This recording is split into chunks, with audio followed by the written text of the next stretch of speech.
ಅದೇ ಮನೆಗಳು ಶಿಫ್ಟ್ ಮಾಡ್ತಾರಲ್ಲ ಸರ್, ಅವ್ರು ಎಲ್ಲಿಂದ ತರಬೇಕು? ಬೆಂಗಳೂರು ಅಂತ ಊರಲ್ಲಿ ಸಾಧ್ಯ ಇದೆ.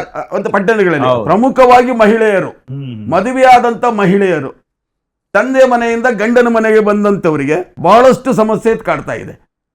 ಹಾಗಾಗಿ ನಾವು ನಿಜ ಒಂದು ಪಾರದರ್ಶಕವಾದಂತ ಒಂದು SIR ಪ್ರತಿಕ್ರಿಯೆ ಬೇಕು. ಡೂಪ್ಲಿಕೇಟ್ ಮತಗಳೆಲ್ಲ ಹೊರಗಡೆ ಹಾಕ್ಬೇಕು ನಿಜ.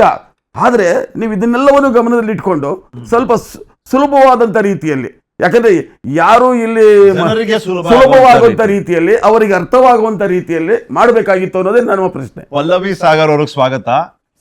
ಬಿ ಕ್ಲಿಪ್ ಸಂಸ್ಥೆಯಿಂದ ನೀವು ಬರ್ತೀರಿ. Thank you for joining. Chandrashekhar ಅವರೇ, ಈಗ ನೀವು SIR ಮಾಡಿದ್ರೆ ಗೆಲ್ಲದಂತಲ್ಲ, ಆಂಧ್ರನಲ್ಲಿ ಹಂಗ ಆಗ್ಲಿಲ್ಲ, ಆದ್ರೆ ನೀವು ಅಲ್ಲಿ ಇಲ್ವೇ ಇಲ್ಲ ಬಿಡಿ. ತಮಿಳ್ನಾಡಲ್ಲಿ ಅಂತದೇ ನಿಮ್ಗೆ ಉಪಯೋಗ ಆಗ್ಲಿಲ್ಲ, ಹಂಗ ಯಾರಿಗೂ ಉಪಯೋಗ ಆಯ್ತು ಅಂತ ಗೊತ್ತಾಗ್ಲಿಲ್ಲ.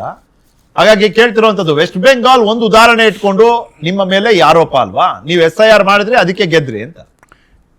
ಕೇರಳದಲ್ಲೂ ಬಿಜೆಪಿನೇ ಇತ್ತು, ಹಾಗಾಗಿ ಕೇರಳದಲ್ಲಿ SIR ಇತ್ತು, ಕೇರಳದಲ್ಲಿ ಬಿಜೆಪಿ ಗೆದ್ದು ಬಂತು. ತಮಿಳ್ನಾಡಲ್ಲಿ ಬಿಜೆಪಿ ಇತ್ತು, ತಮಿಳ್ನಾಡಲ್ಲಿ SIR ಆಯಿತು, ತಮಿಳ್ನಾಡಲ್ಲಿ ಗೆದ್ದು ಬಂತು. ಆಮೇಲೆ ನಮ್ಮ ಸ್ನೇಹಿತರು ಹೇಳ್ತಾ ಇದ್ರು, ಯಾವ್ಯಾವ ರಾಜ್ಯದಲ್ಲಿ ಚುನಾವಣೆ ಇದೆ ಅಲ್ಲಿ ಮಾತ್ರ ಮಾಡ್ತಾರೆ, ಬೇರೆ ರಾಜ್ಯದಲ್ಲಿ ಯಾಕೆ ಮಾಡಲ್ಲ ಅಂತೇಳಿ. ಉತ್ತರ ಪ್ರದೇಶದಲ್ಲಾಗಿದೆ, ಉತ್ತರ ಪ್ರದೇಶದಲ್ಲಿ ಇನ್ನೂ 1 ವರ್ಷ ಇದೆ ಚುನಾವಣೆ ಆಗೋದಕ್ಕೆ. ಮತ್ತು ಇದು ಸಂವಿಧಾನವಾಗಿ ಅಂಬೇಡ್ಕರ್ ಅವರು ಸಂವಿಧಾನ ಕೊಟ್ಟಂತಹ ಹಕ್ಕು ಮತ್ತು ಕರ್ತವ್ಯ ಕೂಡ ಚುನಾವಣೆ.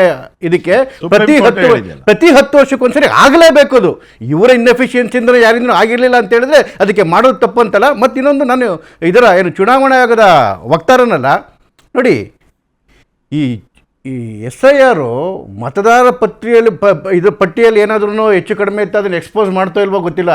ಈ ಕಾಂಗ್ರೆಸ್ನ ದ್ವಂದ್ವ ಮತ್ತು ಯೋಗ್ಯತೆನಂತೂ ಭಾಳ ಚೆನ್ನಾಗಿ ಎಕ್ಸ್ಪೋಸ್ ಮಾಡಿಬಿಡ್ತು. ಇವರು ರಾಹುಲ್ ಗಾಂಧಿ ಹೇಳ್ತಾರೆ SIR ಪ್ರಕ್ರಿಯೆನೇ ಸರಿಯಿಲ್ಲ, ಪ್ರಕ್ರಿಯೆನೇ ಮಾಡಬಾರ್ದು ಅಂತೇಳಿ. ಶಶಿ ತರೂರು ಇವ್ರದೇ MP ಹೇಳ್ತಾರೆ ಕೇರಳದಲ್ಲಿ ನಾವು ಕಾಂಗ್ರೆಸ್ ಗೆಲ್ಲೋದಕ್ಕೆ SIR ಕೂಡ ಒಂದು ಕಾರಣ. ಯಾಕೆ ಅಂತ ಹೇಳಿದ್ರೆ ಹಿಂದೆ ಕಮ್ಯುನಿಸ್ಟ್ ಸರ್ಕಾರ ಇದ್ದಾಗ ಎಂತೆಂತನೂ ತಂದ್ಬಿಡ್ತು, ಒಳಗಡೆ ತುರ್ಕಿತ್ತು. SIR ಇಂದ ನಮಗೆ ಗೆಲ್ಲೋದಕ್ಕೆ ಅನುಕೂಲ ಆಯಿತು ಅಂತೇಳಿ ಶಶಿ ತರೂರು ಹೇಳ್ತಾರೆ.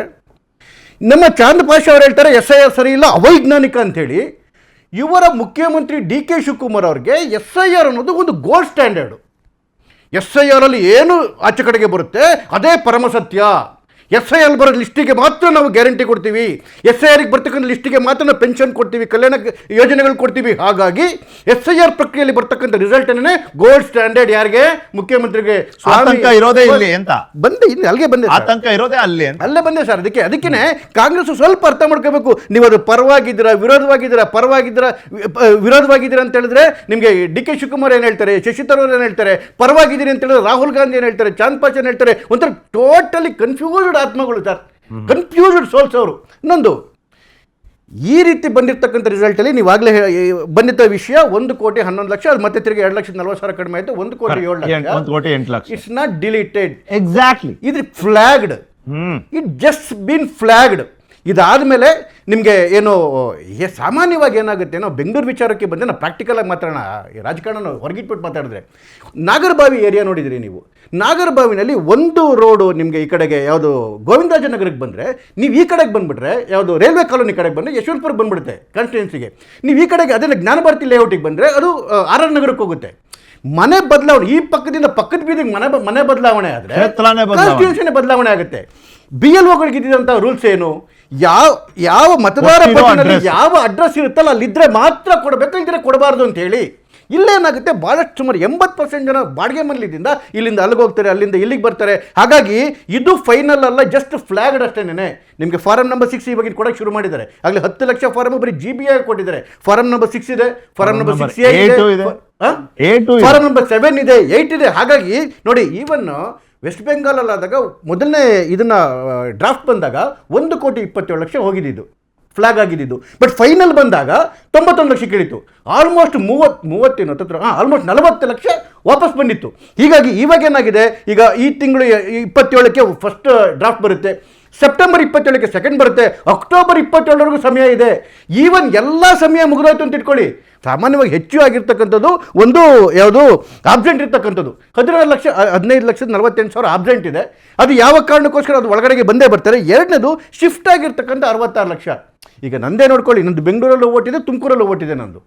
SIR ಆದಾಗ ಏನಾಗುತ್ತೆ, ಒಂದು ಕಡೆ ನಾನು ಇಟ್ಕೊತೀನಿ. ನಾವು ಮೊನ್ನೆ ಬಂಗಾಳ ಚುನಾವಣೆ ಆಯ್ತಲ್ಲ ಇವರೇ, ಬಂಗಾಳ ಚುನಾವಣೆ ಇಲ್ಲಿಂದ ಎಷ್ಟು ಟ್ರೈನ್ಗಳು ಹೋಗಿದ್ದು, ವೋಟರ್ಸ್ಗಳು ಕರ್ಕೊಂಡು ಟ್ರೈನ್ಗಳು ಸಾವಿರಾರು ಸಂಖ್ಯೆ.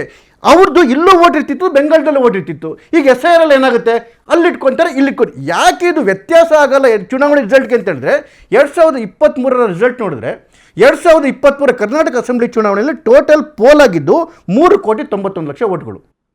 ಎಷ್ಟು ಪರ್ಸೆಂಟ್ ಆಯಿತು? 73.48%. ಅದನ್ನು ಇವತ್ತಿನ SIR ಕಂಪೇರ್ ಮಾಡಿದ್ರೆ 89% ಆಗುತ್ತೆ. ವೋಟರ್ ಟರ್ನ್ಔಟ್ 89% ಆಗುತ್ತೆ. ಯಾಕೆಂದ್ರೆ 3,91,00,000 ಲಾಸ್ಟ್ ಟೈಮ್ ವೋಟ್ ಆಗಿದ್ದು. ಟೋಟಲ್ ಸಂಖ್ಯೆನೇ ಕಮ್ಮಿ ಆಗ್ಬಿಡುತ್ತಲ್ಲ, ಡೂಪ್ಲಿಕೇಟ್ ಬಂದೆ. ಈಗ ಇರ್ತಕ್ಕಂಥ ಎಷ್ಟು? 4,43,00,000. 4,43,00,000 ಇನ್ನು 54,00,000. ಬಟ್ ಅದು ಎಲ್ಲ ಪರಿಷ್ಕರಣೆ ಆಗಿ 4 crore 4,43,00,000 ಆಗಿದೆ. ಕಳೆದ ಚುನಾವಣೆಯಲ್ಲಿ ವೋಟ್ ಹಾಕಿದ ಎಷ್ಟು ಜನ? ಇದೇ ಜನಗಳಲ್ಲಿ 3,91,00,000.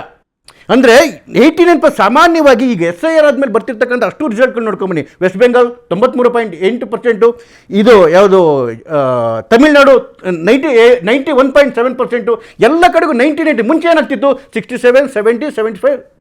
ಯಾವುದು ಆ ಗ್ಯಾಪಲ್ಲಿ ಹೋಗ್ತಾ ಇದೆಯಲ್ಲ, ಅಂದ್ರೆ ಅನ್ವಾಂಟೆಡ್ ಇವೆಲ್ಲ ಇರ್ತವಲ್ಲ, ಅವೇನೇ ಆಗ್ತಿರೋದು ಬಿಟ್ರೆ SIR ಕಂಪ್ಲೀಟ್ ಕ್ಲೀನ್ ಅಪ್ ಆಗುತ್ತೆ. ಮತ್ತೆ ಇವ್ರು ಆರೋಪ ಮಾಡ್ತಿಲ್ಲ ಸರಿ ಇಲ್ಲ ಅಂತೇಳಿ. ಸರ್, ಇವ್ರಿಗೆ ಇವ್ರ ಕಾರ್ಯಕರ್ತರ ಮೇಲೆ ನಂಬಿಕೆ ಇಲ್ಲ. ಅಲ್ಲಿ BLA 2ಗಳಿದಾರಲ್ಲ, ಯಾರು ಅವರು? ಇವ್ರದೇ ಕಾರ್ಯಕರ್ತರು ನೋಡಿ. ಈಗ ಮೊದಲಿಗೆ ಡ್ರಾಫ್ಟ್ ರಿಲೀಸ್ ಆಗಿದೆಯಲ್ಲ, ಯಾರ ಕೈಲಿ ಹೋಗುತ್ತೆ? ಆ ಬೂತ್ ಇಂದು ಅದೇ ಕಾಂಗ್ರೆಸ್ ಪಕ್ಷದ ಕಾರ್ಯಕರ್ತನ ಕೈಲಿ ಹೋಗುತ್ತೆ. ನಿನ್ನ ಬೂತಲ್ಲಿ ಎಷ್ಟಿದೆ? 800 ಅಥವಾ 900 ಇರ್ಬೋದು. ನಿನ್ನ ಬೂತಲ್ಲಿ ಯಾವುದಿಲ್ಲ, ನಿನಗೆ ಕಂಡಿಡಿಯಕ್ಕೆ ಯೋಗ್ಯತೆ ಇಲ್ಲ ಅಂತ ಹೇಳಿದ್ರೆ ಬೇರೆ ಮೇಲೆ ಹಾಕಿ ಆಗ್ತೀರಾ ಅದನ್ನ? BLA ಒಂದು ನಿಮಿಷ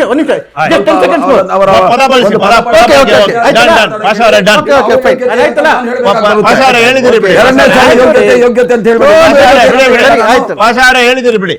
ಅಲ್ಲ, ನಾನು ಕೇಳ್ತಾ ಇದ್ದೀನಿ. ಬಿಹಾರಲ್ಲಿ ಫೈನಲ್ ಫಸ್ಟ್ ಡ್ರಾಫ್ಟ್ ಬಂದಾಗ 33,000 ಅಬ್ಜೆಕ್ಷನ್ಸ್ಗಳು ಬಂತು. ಅದರಲ್ಲಿ ಪೊಲಿಟಿಕಲ್ ಪಾರ್ಟಿಗಳು ಅಬ್ಜೆಕ್ಷನ್ ಹಾಕ್ಬೋದು. 17 ಅಬ್ಜೆಕ್ಷನ್ನ CPIML ಆಗ್ತು, 5 ಅಬ್ಜೆಕ್ಷನ್ನ YCR ಪಾರ್ಟಿ ಆಗ್ತು, BJP 3 ಅಬ್ಜೆಕ್ಷನ್ ಆಗ್ತು. ಕಾಂಗ್ರೆಸ್ ಎಷ್ಟು ಹಾಕಿದ್ದು ಗೊತ್ತಾ? 0. ತಮಿಳ್ನಾಡು ಅಬ್ಜೆಕ್ಷನ್ ಕಾಂಗ್ರೆಸ್ 0. ಉತ್ತರ ಪ್ರದೇಶ 2,80,00,000 ಡಿಲೀಟ್ ಆಗಿದೆ. ಕಾಂಗ್ರೆಸ್ ಅಬ್ಜೆಕ್ಷನು 0. ಏನು 5 ರಾಜ್ಯದಲ್ಲಿ ಆಗಿದ್ದಲ್ಲ, ಕಾಂಗ್ರೆಸ್ ಇಲ್ಲಿವರೆಗೂ ಒಂದೇ ಒಂದು ಅಬ್ಜೆಕ್ಷನ್ ಹಾಕಿಲ್ಲ ಸರ್. ಇವತ್ತು EVM ಅಲ್ಲಿ ಅದೇ ಮಾಡಿದ್ರು. EVM ಸರಿ ಇಲ್ಲ ಅಂತ ಹೇಳಿದ್ರಲ್ಲ, ಮೊನ್ನೆ 5 ಚುನಾವಣೆ ಆಯ್ತಲ್ಲ, 5 ಚುನಾವಣೆ ಆದಾಗ ಯಾವುದಾದ್ರೂ ಒಂದು ಕಡೆಗೆ EVM ಬಗ್ಗೆ ಅಬ್ಜೆಕ್ಷನ್ ಹೇಳಿದ್ರ? ಇವ್ರಿಗೆ ಅಬ್ಜೆಕ್ಷನ್ ಕೊಡಲ್ಲ. ಇವರ ಕಾರ್ಯಕರ್ತರು ಯಾಕೆ ಅಬ್ಜೆಕ್ಷನ್ ಕೊಡೋಕ್ಕಾಗಲ್ಲ ಅಂತ ಹೇಳಿದ್ರೆ, SIR ಪತ್ರಿಕೆಯಲ್ಲಿ ಇವರ BLA 2 ಹೋದಾಗ ಅದು ಸರಿಯಾಗಿರುತ್ತೆ. ಸರಿಯಾಗಿಲ್ಲ ಅಂತ ಹೇಳಿದ್ರೆ ಕೊಡ್ರಪ್ಪ, ಅಬ್ಜೆಕ್ಷನ್ ಮಾಡಿ. ಫಸ್ಟ್ ಎಲ್ಲ ಅಬ್ಜೆಕ್ಷನ್ ಮಾಡ್ತೀರಾ, ಸೆಪ್ಟೆಂಬರ್ಗೆ ಸೆಕೆಂಡ್ ಲಿಸ್ಟ್ ಇದೆ, ಅಲ್ಲೂ ಅಬ್ಜೆಕ್ಷನ್ ಮಾಡ್ತೀರಾ, ಥರ್ಡ್ ಲಿಸ್ಟ್ ಇದೆ, ಅಲ್ಲೂ ಮಾಡ್ಬೋದು. ಈಗ ಕೋರ್ಟ್ಗೂ ಹೋಗಿದ್ದಾರೆ. ಕೋರ್ಟ್ಗೆ ಆರ್ಟಿಕಲ್ 32 ಮತ್ತೆ 226 ಅಡಿಯಲ್ಲಿ ಕೋರ್ಟ್ಗೆ ಹೋಗೋ ಅವಕಾಶ ಇದೆ. ಯಾರು ಹೋಗಿದ್ದಾರೆ ಕೋರ್ಟ್ಗೆ? ಒಂದು ಪ್ರಶ್ನೆ. ಎರಡನೇದು, ಕರ್ನಾಟಕದಲ್ಲಿ ನಿಮಗೆ ಬೇರೆ ರಾಜ್ಯದಲ್ಲಿ ಕಂಡಂತ ಒಂದು ರೆಸಿಸ್ಟೆನ್ಸ್ ಅಥವಾ ವಿರೋಧ SIR ಕಾಣಲಿಲ್ಲ. ಯಾಕೆ? ಕಾಂಗ್ರೆಸ್ ಅಧಿಕಾರದಲ್ಲಿದೆ ಅಂತನಾ? ಕಾಂಗ್ರೆಸ್ ಎಲ್ಲಿ ಅಧಿಕಾರದಲ್ಲಿ ಇಲ್ಲ ಅಲ್ಲಿ ಒಂದು ವಿರೋಧದ ತೀವ್ರತೆ ಬೇರೆ. ಕಾಂಗ್ರೆಸ್ ಎಲ್ಲಿ ಅಧಿಕಾರದಲ್ಲಿ ಇದೆ ಅಲ್ಲಿ ವಿರೋಧದ ತೀವ್ರತೆ ಬೇರೆ. ಆಸ್ ನಾಗರಿಕರು ನಾನು ಪಲ್ಲವಿ ಅವ್ರಿಗೆ ಮತ್ತೆ ರಾಘವೇಂದ್ರ ಅವ್ರಿಗೆ ಕೇಳೋದು ಬಹಳ ಸಿಂಪಲ್ ಪ್ರಶ್ನೆ ನೋಡಿ. ಈಗ BJP ಅಧಿಕಾರದಲ್ಲಿದ್ರೆ ತಮಗ್ ಬೇಕಾದಂಗೆ ಮಾಡ್ಕೊಂಡ್ಬಿಡ್ತಾರೆ. ರಾಜ್ಯದಲ್ಲಿ ಇಲ್ಲ ಅಂದ್ರೆ ಆರೋಪ ಏನ್ ಬರುತ್ತೆ? BJP ಅವ್ರದೇ ಅಲ್ವಾ, ಚುನಾವಣೆ ಆಯೋಗ ಅವ್ರ ಕಂಟ್ರೋಲ್ ಅಲ್ಲೇ ಇದೆ ಕೇಂದ್ರದಲ್ಲಿ, ಹಂಗಾಗಿ ಕಂಟ್ರೋಲ್ ಮಾಡ್ಬಿಡ್ತಾರೆ. ಆದ್ರೆ ಇಲ್ಲಿ BLOಗಳು ಯಾರಿದ್ದಾರೆ ಅವರೆಲ್ಲ ರಾಜ್ಯ ಸರ್ಕಾರದ್ದೇ ಅಲ್ವಾ ಅಧಿಕಾರಿಗಳು. ಇಲ್ಲಿ ಆ ವಿರೋಧಕ್ಕೆ ಆಸ್ಪದನೇ ಇಲ್ಲ ಅಂತ. ಬಹುಶಃ ಇಡೀ ದೇಶದಲ್ಲಿ ಎಲ್ಲಾದ್ರೂ ಒಂದು ರೀತಿ ಬ್ಯಾಲೆನ್ಸ್ಡ್ SIR ಆಗೋ ಸಾಧ್ಯತೆ ಇದೆ ಅಂದ್ರೆ ಅದು ಕರ್ನಾಟಕದಲ್ಲೇ. ಪಲ್ಲವಿ ಹೇಳಿ. ಹೌದು ಸರ್, ಬ್ಯಾಲೆನ್ಸ್ಡ್ SIR ಆಗ್ತಾ ಇರೋದು ಕರ್ನಾಟಕದಲ್ಲಿ ಒಂದು. ಬಟ್ ಎಲ್ಲಿ ಆಸ್ ಎ ನಾಗರಿಕರು ಇರ್ರೆಸ್ಪೆಕ್ಟಿವ್ ಆಫ್ ಪಾರ್ಟಿ ನಾವಿಲ್ಲಿ ಕುತ್ಕೊಂಡು ಚರ್ಚೆ ಮಾಡೋದಕ್ಕಿಂತ ನಾಗರಿಕರಾಗಿ ನಾನು ಹೇಳೋದಾದ್ರೆ ಫಸ್ಟು